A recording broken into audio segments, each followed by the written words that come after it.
धन्यवाद प्रभु जी समस्या, धन्यवाद प्रभु जी समस्या, धन्यवाद प्रभु जी समस्या, धन्यवाद सर्वपिता, धन्यवाद सर्वपिता, धन्यवाद सर्वपिता।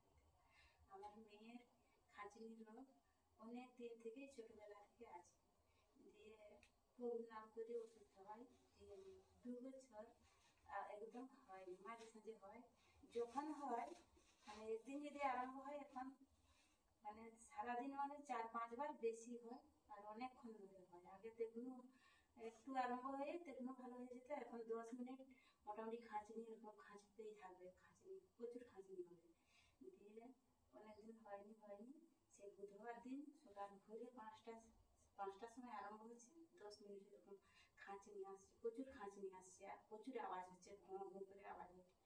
তখন আমি শুধু প্রভুকে ডাকছি, যেখানে পুষ আঁকা আছে সেখানে দাঁড়িয়ে, সেখানে একটু শ্বাসটা হচ্ছে মেয়েটা, সেখানে দাঁড়িয়ে আমি প্রভু তোমারই তো সন্তান, তুমি পৃথিবীতে রক্ত মাংসে গড়িয়ে দিয়ে আসছে পৃথিবীতে, তুমি সুন্দর রাখো তোমার সন্তান, আমি তোমার উপরে ভার দিলাম প্রভু, যেন একদম হয়নি। যেদিনই আরম্ভ হয় 5-6 বার হয়, আজ থেকে যেন কোনোদিনই ওই রোগটা যেন না দেখতে পাই আর যেন না হয়। যে জল খাবি দিচ্ছি প্রভুর কাছে প্রার্থনা করে ওইখানে আর হয়নি, তার জন্য পিতা পুত্রকে ধন্যবাদ।